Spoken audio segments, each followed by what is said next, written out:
He is guilty of sin and ought to die, and now we need to find a reason why. That was the spirit of the Jewish leaders as they brought Jesus into their courtroom and put him on trial. Jesus faced 3 Jewish trials, 3 legal proceedings, each looking for a reason to put Jesus to death. The first trial was before the high priest, Annas. John records in chapter 18, the soldiers, the officers of the Jews who arrested Jesus, they bound him and they led him first to Annas.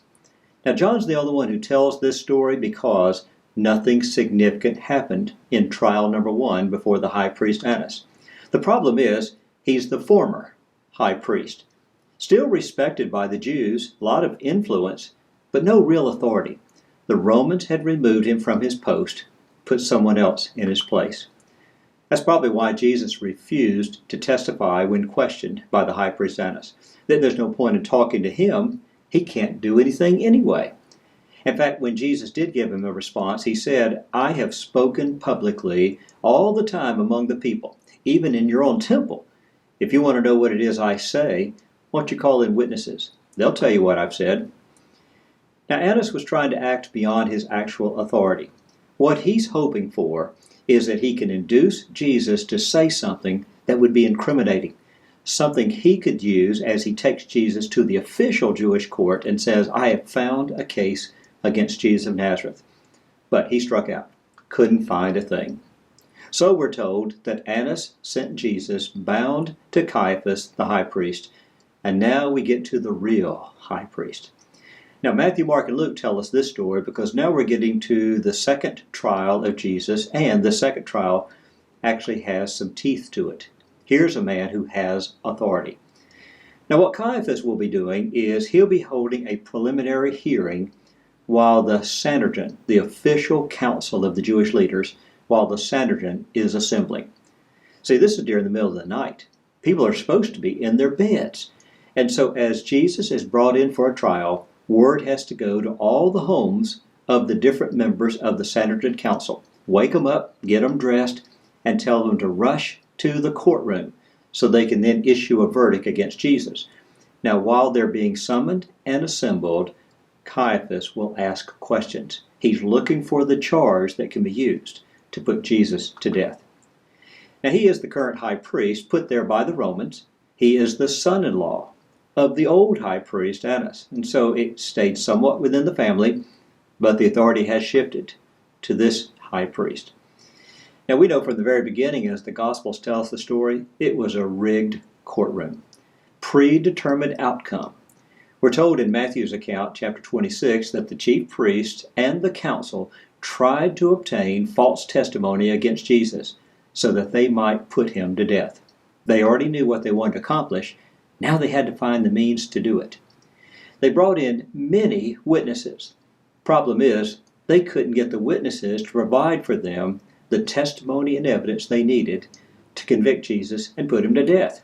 Matthew says they did not find anything they could use against Jesus, even though they had many false witnesses who came forward. Now here's their problem. The witnesses would come eager to testify against Jesus. They could find people that wanted to speak against this man. But as they gave their false testimony against Jesus, their testimony was not consistent. If they're interrogated in a court of law under oath, they had a tendency not to say exactly the same thing, not to even repeat what they'd been told to say if someone had been coaching them in what to say against Jesus. Now, the best testimony they were able to find was when they got a couple of witnesses who came in and said, we heard Jesus say, I will destroy this temple that was made with hands, and in 3 days I will build another one made without hands. Now, even that is going to be a problem, because on the one hand, it does look like a legitimate charge against Jesus. It's the destruction of public property, a sacrilegious threat against the sacred temple. But as Mark points out, even then, with that evidence, they couldn't get their testimony straight. They couldn't get it consistent. For example, one is saying something Jesus didn't actually say. I will destroy this temple and I will rebuild it. He even elaborated a temple without hands and a temple with hands, and Jesus didn't say all of that. In fact, the simple testimony, which apparently someone else must have given, you destroy this temple and in 3 days I will rebuild it. Even that, their best, they still couldn't get the two witnesses to match. This put Caiaphas in a predicament. How is he going to get incriminating evidence against Jesus if you can't get the false witnesses to say what they're supposed to say? And so the high priest turned to Jesus, and he said, are you not going to respond to what these people are saying about you? Now what he wants Jesus to do is to speak in his courtroom and hopefully say something incriminating. But Jesus kept silent. That's what the scripture says. Jesus remained silent. You see, Jesus is waiting patiently because there is one question he wants to answer. And until that question is asked, Jesus has nothing he wishes to say. Now, what was the question Jesus was waiting for? It finally comes. Matthew records it this way. The high priest said to Jesus, I adjure you by the living God, you tell us whether you are the Christ, the Son of God. Now, that's the question Jesus will answer. But actually, that's two questions. And in Gospel of Luke's account, Luke separates it into the two questions. Question number one, are you claiming to be the Christ? If so, tell us. Now, Jesus' answer is a great answer. I don't need to answer that question. I've answered it all through my ministry. I've talked about this time and time again. And indeed he had. He had introduced himself as the Messiah. He traveled around with people wanting to see who is this guy that claims to be Messiah. He's already answered that question. And so he says, ask the people who heard me teach. They'll tell you what I've said. Of course, he said, you're not going to believe it, even if they tell you. Now, if he says that he's the Messiah, that's not necessarily a problem. See, that's more of a theological debate than it is a legal issue. That is, you can debate whether or not this guy truly does measure up to be Messiah. Because Jesus wasn't the first one to claim it. He's not going to be the last guy to claim it. Claiming it is not against the law. The question is, can you back it up and do it? That's a theological debate. As far as a legal issue, claiming to be the Christ, the Messiah, means nothing to this court. Now, Jesus did tell them, the day is going to come and very soon when you will see the Son of Man. He'll be sitting at the right hand of God the Father. He'll be coming on the clouds. That's a reference back to the prophecy of Daniel chapter 7, verses 13 and 14. It's the story of Christ's ascension to the throne. That's just a few days down the road. That after the resurrection, Jesus will ascend to heaven on the clouds. He'll sit on the throne. These fellows are going to live long enough. They'll be there when that event occurs. But that's not really what they want. Are you the Christ? And so question number 2 is asked. Are you claiming to be the Son of God? Now that was the question Jesus was waiting for. His claim to deity was the most powerful claim that he made. That's the most controversial thing he said.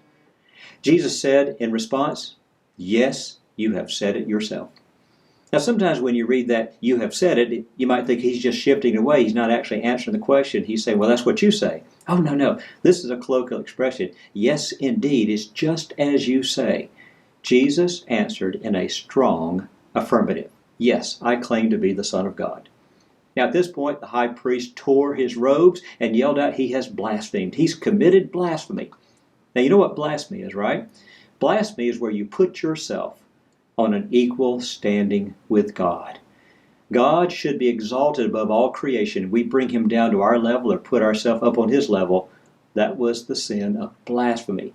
And in the Old Testament law of Moses, that was a legal charge worthy of death. Caiaphas now has what he was looking for. And so he convenes the Sanhedrin. That was the high Jewish council.